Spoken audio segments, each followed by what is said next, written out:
Olá, eu sou Iomar Cunha, articulador para inovação aqui no FindesLab, e você está no programa Articulação Digital. Neste programa, eu converso com profissionais e empreendedores de sucesso sobre suas trajetórias e experiências para que você tenha mais conhecimentos e ponto de vista com quem realmente faz acontecer. Seja bem-vindo. Olá, galera! Nosso convidado de hoje aqui no Articulação Digital é o Jorge Fernandes. Jorge é uma figurinha carimbada no ecossistema de inovação aqui do estado e também marcou época com a camisa verde da Vale. Também é referência, né, em apoiar mudanças de cultura e processos em com times de inovação, além de ser um grande motivador de talentos. Bem, durante o bate-papo a gente vai conhecendo mais sobre o Jorge, suas experiências e, mais uma vez, aquela dica, né, aqui do programa. Se informe melhor sobre os nossos convidados, né, o que eles fazem, suas experiências, dá uma olhadinha lá no LinkedIn e, quem sabe, conecte, né? Jorge, muito bem-vindo, sempre um prazer falar com você. A recíproca é verdadeira, Elmar. Assim, é uma alegria estar aqui com você. Infelizmente, nesse momento, assim, via web, mas é muito mais gostoso e divertido viajar na nave espacial do FindesLab e participar do processo do ecossistema de inovação e o momento do FindesLab como uma verdadeira nave de coisas novas, de tecnologia para brilhar e para guiar bastante gente que está a fim de fazer diferente no Estado, e é isso que a gente se sente motivado para participar e estar junto de todas as iniciativas de vocês. Então, já que você está falando disso, né? Para quem não conhece muito bem o ecossistema de inovação aqui do Estado, nós temos a mobilização Capixaba pela Inovação. E você, desde o começo, foi um dos grandes articuladores, né, a nível operacional, para que esse movimento crescesse, né? Então, Jorge, na sua opinião, como é que está a inovação hoje no Estado? Olha, eu acho que eu tenho uma história longa de inovação, né? Sempre a minha vida profissional, diferente de muitos colegas meus que trabalharam na Vale, tudo. Eu sou um carioca que se apaixonou pela muqueca. Cheguei aqui e nunca mais fui embora. Então, Coloral e Pirão é a minha vida. Desde que eu cheguei em janeiro de 86, nunca mais fui embora. E aí, eu sempre achei que aqui tem muitas coisas que, como um carioca, ele nem sabia que existia. O Espírito Santo é um pequenininho que ninguém procura muito saber. E quando eu cheguei aqui, eu fiquei muito impressionado com muita coisa boa que eu vi. Primeiro, uma qualidade de vida alta. Segundo, uma educação muito maior e muito diferenciada, né? E um interior pungente, um interior que não é aquele interior pequeno e tal.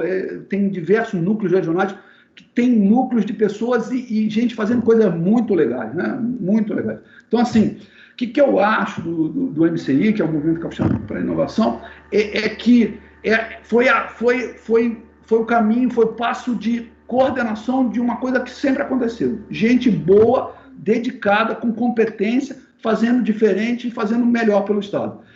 Na empresa que eu trabalhava, eu posso dizer, a partir das coisas que aconteciam aqui, a gente replicou para o Brasil inteiro e, em alguns casos, replicou para o mundo inteiro. Então, eu acho que esse é o sinal de que as coisas acontecem no Espírito Santo e que a muqueca deve ser um tempero que é uma coisa que deixa a gente feliz e mobilizado para fazer diferente. Então, cara, eu também já tenho um tempinho que eu estou no ecossistema, né? E mesmo quando eu não te conhecia, né? Rodava muito no circuito acadêmico, né? Nas universidades. O Jorge da Vale, o Jorge da Vale. Aí você criou, assim, uma fama muito grande de garimpar talentos, né? E ter uma circulação muito legal, muito fácil na academia, né? Jorge, como é que estão os talentos, principalmente para inovação, para tecnologia no Estado, né? Você que, durante muito tempo, viveu essa realidade aqui. Olha, semear em terra fértil, minha opinião. Assim, desde que a primeira vez, né? Vou até dar a impressão do cara mais antiguinho, né? Eu comecei a entrar nessa relação corporate, empresa com universidade, no início dos anos 90. A companhia ainda era uma estatal, a Vale era uma estatal, e a gente já começava a ter contatos com as universidades e histórias de sucesso, de coisas que a gente fez junto e procurou somar os desafios, os recursos e também a competência que vinha da academia. O que eu sinto hoje, o que eu tentei, junto com uma equipe extremamente talentosa também, é realmente linkar essas coisas. Quer dizer, hoje, quando você vê o que a UF está entregando, as ligações que hoje já tem para uma série de empresas, seja PicPay, seja Motora, seja o olho do dono, enfim, um monte de gente que está aí explodindo e que está só crescendo porque o terreno foi fértil, jogaram uma semente boa e aí a coisa está acontecendo. Então, eu acho que é uma explosão. Vai ser difícil segurar tudo o que está acontecendo. E o que eu acho mais legal do MCI e do que está acontecendo é que, diferente de alguns momentos históricos ou o que seja, a gente não via tanta coordenação, tanta gente diferente, com temas diferentes, com áreas de atuação diferentes, querendo exatamente a mesma coisa. Isso foi uma enorme competência daqueles que sonharam e que bolaram esse modelo e que está realmente produzindo resultados muito legais, muito, muito impactantes e que tem tudo para melhorar e tal, para fazer a coisa funcionar de uma maneira cada vez muito melhor.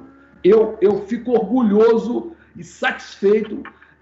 Eu sou um engenheiro engenheirão, né? Sou reconhecido por ser um cara de tecnologia e tal, mas eu admito, o que me apaixona é talento, é gente. E eu não tenho dúvida, aqui não falta. Show, show. Olha só, cultura e processos para a inovação, né? Como é que a gente começa isso ou como é que não começa? Tem algum case que você acompanhou para poder dizer, pô, esse aqui foi legal, ou então, não devia ter começado desse jeito? O que você acha? Eu tenho cases de todos os tipos, de todos os tamanhos e tal. São muitos anos militando nesse negócio, né? Mas eu dou a minha maior... Vou guiar um pouquinho para o lado da academia. A companhia Vale tem um contrato que eu considero o benchmarking dela, que é, como eu cheguei a falar, que era um dos meus grandes sonhos ter mais desse contrato. A Vale tem um relacionamento com a área de pesquisa de engenharia hidráulica da USP, em São Paulo, há mais de 35 anos. Começou antes de eu entrar na empresa. E esse grupo, que já deve estar no terceiro professor, chefe do laboratório, tudo, eles conhecem o problema de engenharia costeira dos portos da Vale de uma forma que ninguém conhece. Eu não conheço nenhuma empresa no mundo que tenha um suporte e tenha tantas informações dos portos dele. E o que acontece de interessante quando eu chegava na conversar, que eu falava assim, o que você acha que a Vale tem domínio total da tecnologia, que ela está num nível de upgrade mais alto? Eu falei assim, engenharia costeira. Bom, mas quem é o cara da Vale que mexe com isso? Eu falei, ninguém. Não tinha uma única pessoa interna que tivesse assim, uma competência reconhecida. E, em compensação, a gente tinha os melhores da América Latina trabalhando para resolver os problemas que não são pequenos, tá certo? Principalmente no Sistema Norte, em Carajás, que tem uma condição específica de corrente, de sedimento, umas questões de engenharia costeira muito importantes para os bons resultados da companhia. Então, esse é um caso. Porém, tem causas menores, né? Quer dizer, quando você vê o IFES de Cariacica, hoje, que ele tem lá um técnico de formação ferroviária, e a gente apoia para fazer virtualização da oficina de vagões dentro do complexo. A oficina de vagões, ela agora já existem duas oficinas. A oficina física, que está lá dentro do complexo, e a oficina virtual, que está lá no IFES de Cariacica, que a Vale discute mudanças na maneira como inspecionar os vagões, e os alunos, na medida do possível, dentro dos recursos, também são treinados na oficina virtual. Ou seja, em vez de ir 50 alunos para dentro da oficina, que são todos os aspectos de mobilização, de estagiário, então não dá para funcionar, a oficina vai para dentro da escola, as pessoas começam a conviver com o problema da empresa e aí vira um jogo de ganha-ganha, porque há o aprendizado de produzir a tecnologia de virtualização e há o aprendizado do usuário da virtualização para o aprendizado do processo propriamente dito. Então, esses são talvez extremos bem grandes, né? Não estou falando um pouco do pessoal, eu chamo eles de IFISITA, né? Porque eles ficam em Itacibá, então eles são o IFISITA. Então, para mim, é muito importante o que acontece também nesse mundo. Jorge, você é humilde, né? Mas você é referência para muita gente, tá? Tem muita gente que se refere a você de uma forma muito especial. E esse engenheiro da Vale, até para quem está ouvindo a gente, né, e está começando a carreira, a sua carreira, como é que você pode resumir ela, né, essa escalada sua, né? Olha, cara, eu acho que algumas pequenas coisas, né, assim, primeira foi absoluto respeito pelas pessoas. O que eu falei com você.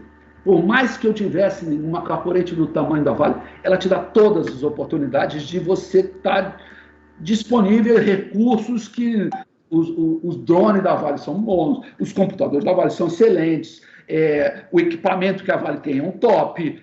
Isso tudo está na sua disposição. Mas isso, se você perguntar, isso foi o fator que fez a diferença para você? Claro que isso me deu oportunidade, mas efetivamente o que me deu foi a convivência.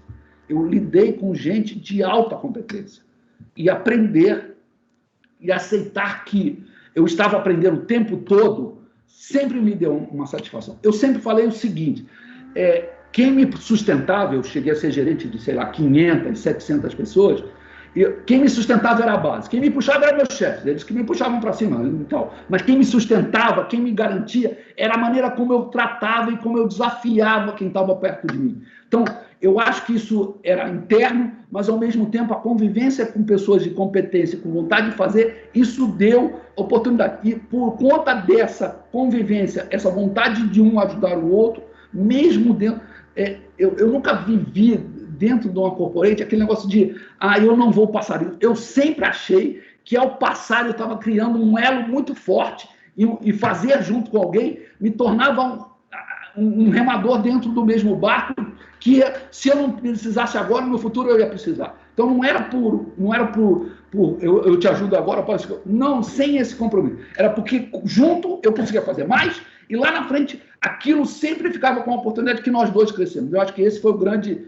Se eu tivesse que dar algum recado para alguém que está entrando numa corporate, eu ia falar assim, todos merecem seu respeito e tente todo dia fazer melhor, todo dia, porque uma corporate te dá essa oportunidade. Assim, uma empresa média também ela é mais ágil, tem outras vantagens. Uma corporate tem uma série de regras e limitações que você não consegue fazer tudo o que você precisa, tem uma série de compliance e tal, que um dono, que se você conhece, vai lá e faz e está decidido e tal. Uma corporate você obedece a regras e procedimentos que protegem todas as ações que você está lá. Mas não aceite fazer só o que te pedem.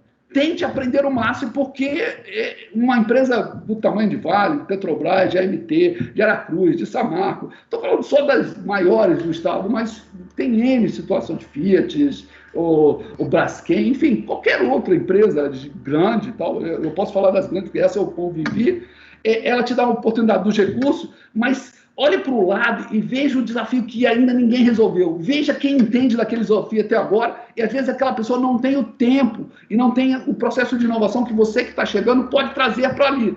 Eu lembro que eu fui, a primeira coisa que me chamaram, eu era para ter ficado numa posição, eu fui parar em outra, porque eu comprei junto com o meu irmão, juntei os 2 ou 3 primeiros salários para comprar um dos primeiros portables que chegou no Brasil. Meu irmão mexe com a área de sistema. Nós compramos um Sharp, na época tinha a enorme capacidade de memória de 4K, né? Tinha 4K de memória e era um portable, pesava uns 15, 10 quilos, uma marleta e tal. Enfim, depois ela foi até eu doei para o museu da TI da Vale e tal. Mas foi um dos primeiros portables, era um Sharp, né? E a gente trouxe... Então, quando começaram a implementar os computadores para gestão do controle operacional da Vale, tem um carinha lá, tem um engenheiro que sabe computador, sim, uma na verdade, eu não sabia muito pouco. Eu tinha começado a programar com meu irmão e tal. Era um negócio bem básico e tal. Mas até um engenheiro lá que já sabia de computação. E aí eu acabei caindo um pouco mais de projeto. Ou seja, não era exatamente o que eu tinha que fazer, não era a minha área, mas eu consegui colocar um ponto diferencial de forma tecnológica para outras pessoas que tinham problema tecnológico, e aí eu somei as minhas competências. Pô, legal. E falando em referências, né? E as suas referências? Eu sei que você é um cara que lê muito, né? Você tem alguma referência?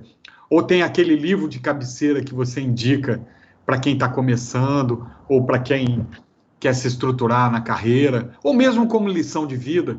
Olha, assim, eu sou um ávido leitor, né? Assim, outro dia eu descobri, eu gosto de saber que pessoas inteligentes fazem coisas que eu faço também. Pelo menos, falei, bom, tem um inteligente que faz e tem um mais ou menos que também faz a mesma coisa.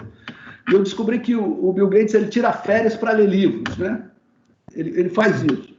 E eu faço isso também. Eu saio de férias, a mala mais pesada é a dos livros, né? Então, assim, esse é o meu prazer, né? Não é um prazer só meu, é um prazer familiar. Minha esposa também é uma ávida leitora, minha filha também, meu filho também lê. Então, nosso ambiente é um ambiente de leitura. E, assim, eu não tenho muitos livros, né, que me impactaram.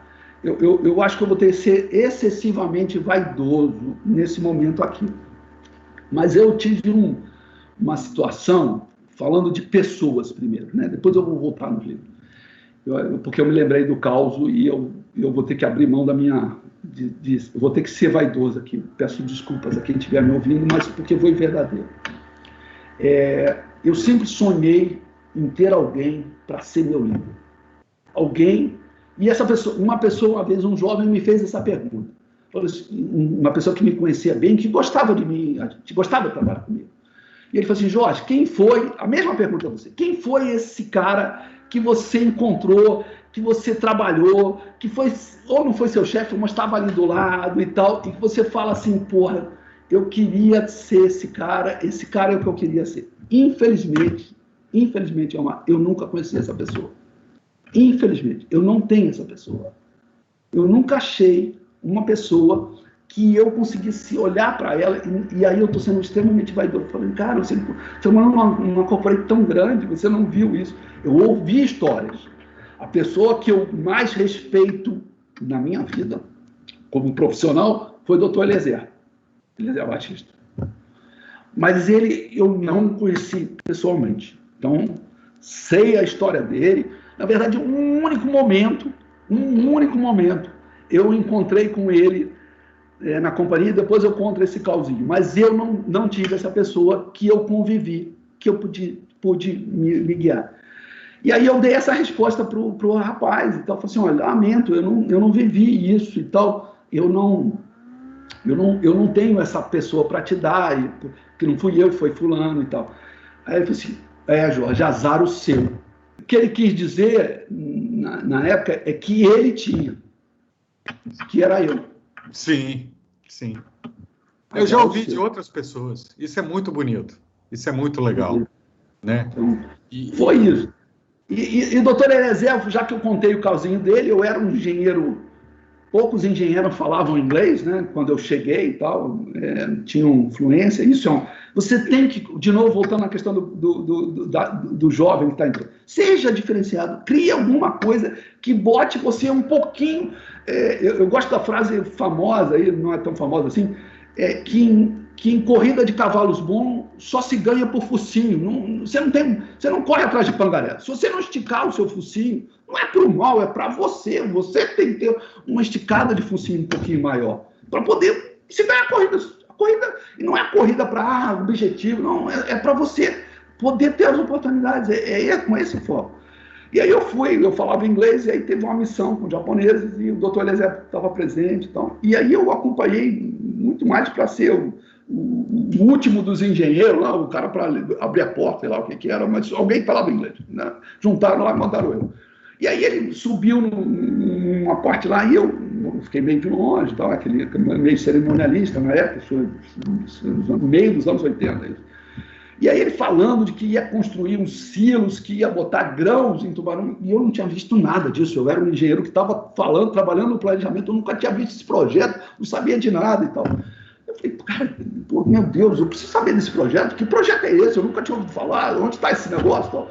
Aí acabou a visita, eu, mais do que rápido, saí correndo, fui lá para a sala do meu chefe e falei assim, pô, cara, e aí, pô, fui lá assistir o doutor Eliezer, ele estava na frente do japonês, ele falou que ia ter não sei quantos silos, não sei aonde, o cais ia ficar ali. Falei, onde está esse projeto e tal? Aí ele falou assim, isso é as coisas de Eliezer, a cabeça dele está muito mais na frente da nossa.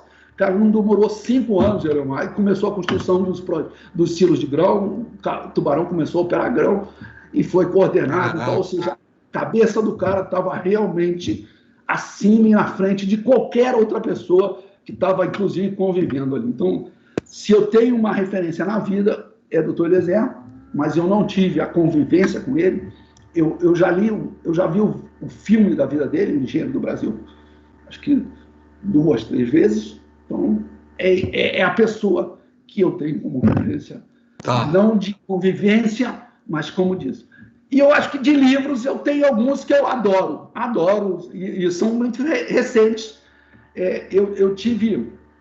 Eu nunca consegui entender. Eu lembro de um cara, foi meu subordinado, pouco tempo, mas era uma pessoa muito sagaz. Então, esse cara ficou rico na privatização da Vale, tudo. Ele comprou ações antes, era um cara muito sagaz. E um dia, ele era meu subordinado, e eu cheguei animado, falando, então, não sei o quê, e era de manhã cedo, segunda-feira, sei lá o que era. Ele virou para mim e falou assim, Jorge, que desgraça que você tomou no café da manhã, porque não é possível essa energia toda. Não, isso não combina. Não é possível. Tá tudo errado aqui. As coisas não estão quase nunca. E eu nunca soube a resposta. Por que eu tinha tanta motivação para o trabalho? Eu nunca sabia. Isso para mim era uma... Eu sempre fui uma pessoa muito motivada para as coisas que eu fiz, e eu não tinha a solução psicológica, eu já fiz análise, mas eu não conseguia. E aí, recentemente, um amigo, um grande amigo, Marcelo Mosquim, que é uma pessoa da área de inovação, então ele me deu a dica, eu tenho motivação 3.0. E lá foi uma luz. Eu abri aquilo, e quando eu vi os 3 motivos, porque alguém se levanta de manhã com vontade de viver, esses 3 motivos, para mim, eu vivi com eles toda a minha vida profissional e vivo até hoje. Basicamente, mesmo dentro de uma corporate, eu sempre tive capacidade de autonomia. Eu sempre fui capaz de gerar um tempo para fazer aquilo que eu achava mais legal, mais sensacional. 2, eu sempre achei que no meu trabalho eu estava aprendendo, eu estava crescendo, eu estava fazendo alguma coisa que eu me tornava melhor no dia seguinte. E 3, eu sempre achei que o que eu estava fazendo era muito importante. Mesmo que fosse um projeto que não fosse. Mas eu achava que aquilo ia ser uma total diferenciação, aquilo ia ser marcante, que ia ser alguma coisa que ia fazer diferença, que as pessoas... não sei se me auto-enganava ou me autorrealizava. Acho que a palavra mais certa é autorrealizável. Então, esses 3... Eu vivi isso, eu vivi dessa forma todo o meu tempo. Então, foi isso. Motivação 3.0. O outro, hoje, que é meu livro de cabeceira, que eu leio e tal, chama Abundância, né? Que foi escrito pelo cara que é hoje o reitor lá da Singularity, né? Ele é um dos autores, e ele prova que existe a possibilidade da tecnologia botar o mundo num outro patamar de desenvolvimento. Isso me apaixona, a tecnologia. Eu acredito que nos homens, eu acredito nos talentos, mas eu acho que a tecnologia pode transformar a sociedade, pode transformar a humanidade numa coisa muito melhor e resolver os grandes problemas da humanidade. Então, esses 2 livros hoje são meus grandes bíblias, estão na cabeceira. Eu risco muito livro, mas não é eu nunca risquei um livro de biblioteca, li muito em biblioteca, não acho isso injusto. Porém, eu acho que se a vida me deu alguma coisa para ter, foi para ter meus livros, eles são meus companheiros, eu falo com eles, eu escrevo nas bordas e tal, é assim que eu faço. Aí, galera, vocês que estão ouvindo, que estão vendo, volta um pouquinho a gravação e anota esses livros, hein? Muito show, Jorge. Já que você comentou aí de tecnologia, né? te perguntar, você é um cidadão do mundo, né? O seu tipo de trabalho, tipo de atividade que você faz, te deu e te dá muita chance de viajar, né? De tudo que você viu pelo mundo, né? As experiências, os povos, né? Os grupos, né? Diferentes que você viu e de tudo que você está sempre lendo, né? Tem alguma tendência, tem algum modelo de negócio ou então uma nova tecnologia que você acredita que vai dominar e que, junto com o que você falou, pode nos ajudar nessa grande escalada aí para um mundo melhor? Eu vou contar a história, né? Quer dizer, teve um momento, e isso é verdade, eu já fui um globetrotter, né? Eu já viajei o mundo todo, a companhia, isso é outra coisa que a Corporate te dá. Mas todo mundo acha que isso tudo é glamour, não é? Assim, desafio, né? Eu já fui parar no Gabão, eu já desci no Gabão e não tinha visto, e aí quase fui expulso do país. Depois eu fui parar na Tanzânia, tem outras histórias e tal. As pessoas ficam achando que é glamour, né? Mas tem coisas legais você contar e tal, mas tem também razoáveis perrengues nessa vida para frente e para trás aí que você vai levando. Então, assim, para explicar um pouco de quanto se viaja, dependendo da sua posição, eu realmente acabei com o passaporte, faltavam 6 meses ou 9 meses para o prazo, porque já não tinha lugar para colocar visto. Então, isso dá um pouco da dimensão do quanto se viaja e tal nesse mundo. E aí eu acho que eu sempre vi, o que eu acho que está acontecendo de muito diferente de toda a minha história que eu vi tecnologia? Que eu acho que, eu não sei que coincidência, que alinhamento de planeta, é que são muitas as tecnologias de alto impacto que aconteceram ao mesmo tempo. Isso que eu acho que está acontecendo. Seja reconhecimento de imagem, seja inteligência artificial, seja computação quântica, seja drone, seja arquivos de áudio para tratamento, enfim, é um universo impressionante. Parece que alguém abriu uma porta e saiu uma manada de elefantes que são capazes. Só uma dessas tecnologias já abala o mundo. Imagina todas elas acontecendo junto. Então, a combinação disso tudo, falta gente, falta talento para conseguir juntar essa porra toda. No fundo, é isso que eu acho. Entendeu? Então, eu não vejo ninguém que não possa fazer o que o outro está fazendo. Eu nunca consegui. Você já falou isso uma vez.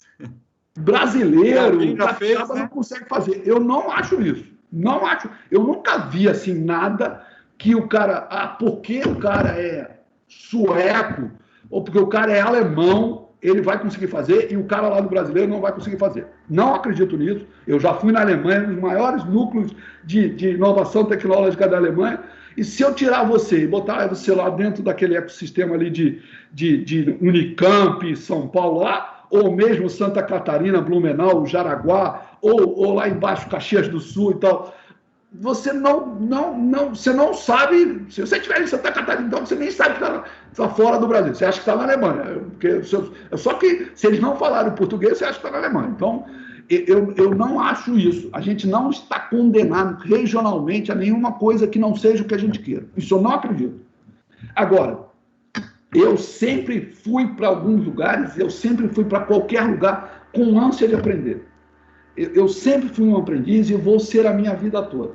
E aí eu até agradeço, ao MCI foi a troca. Eu tive uma experiência que é marcante na minha vida e muito recente, foi o ano passado. Eu, através desses convênios da CNI, eu fui a Israel e realmente Israel, eu olho Israel e sonho capixaba. Eu olho Israel e sonho capixaba. Porque eu acho que o tamanho é o mesmo, a população é mais ou menos a mesma, a visão de que o mercado é pequeno localmente, porém o potencial e a capacidade é só começar a trabalhar. É só partir para cima que nós vamos fazer. Eu acho que nós vamos fazer. E a gente precisa de alinhamento. É aquilo que eu falei. Quando a gente vê que atores distintos, com seus interesses distintos, conseguem um caminhamento único para um objetivo, isso eu vi Israel fazer e estou vendo aqui, e foi muito feito. Então, assim, Eu acho que essa é uma grande sacada e é uma grande oportunidade. Eu costumo dizer que é o seguinte: me dá uma tecnologia que eu arrumo um problema. Eu passei a minha vida dentro de uma corporate que tem problema para tudo. Eu lembro um caso muito famoso. Uma das primeiras vezes que eu fiz contato com o IFES, para ir lá apresentar problemas, tentar fazer parcerias e tal, o diretor de ensino, ou de extensão, não lembro exatamente quem é, uma pessoa super gente fina, o André. Eu fiz a apresentação falando de que a Vale tinha muitos desafios de mecânica, de elétrica, eletrônica, TI, né, navegação, civil, eu falei de tudo. E aí estava aquele monte de professor, depois no cafezinho cada um procurou a gente para saber como é que era a Vale, tinha, que tipo de ferramentas, programas a Vale tinha para apoiar e tal, tal, tal. E aí o André, me procurou, falei, que legal, você falou que podia apoiar qualquer um e tal. Falei, mas ô Jorge, lamento, eu sou engenheiro de alimentos. E daí, André? Não me lembro desse causozinho. Falei, e daí, André? Engenheiro de alimentos, na Vale. Eu falei, André, onde você acha que servem mais refeições por dia no estado? Onde que é? Boa.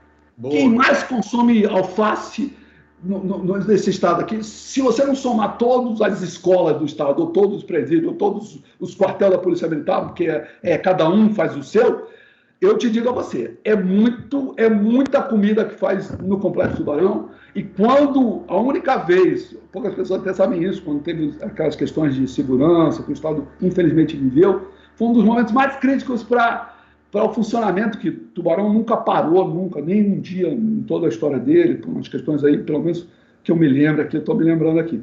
Mas naquela época houve um risco de parar. E o risco não foi porque não tinha gente lá, não foi porque faltou energia, foi porque faltou comida. Não chegavam os caminhões de comida dentro lá, não tinha como dar comida para ninguém, não podia.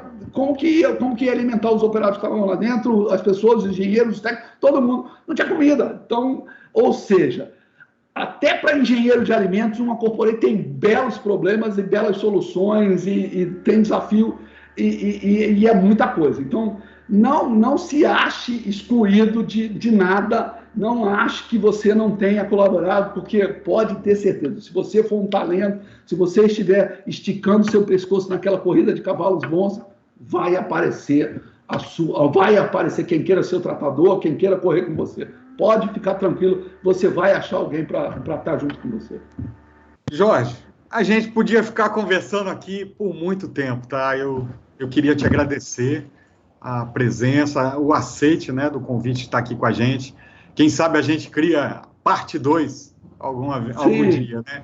Tá bom? Muito obrigado pela presença e tamo junto, tá? Tá bom, muito obrigado. Foi uma satisfação enorme bater esse papo e conversar com vocês. Foi uma coisa sensacional. Tá bom, muito obrigado. Até a próxima. Até a próxima. Então, eu sou Iomar Cunha e esse foi mais um Articulação Digital. Se você gostou, não esqueça de dar like e se inscrever no nosso canal, ok? Para que a gente sempre tenha mais inovação e empreendedorismo. Até a próxima!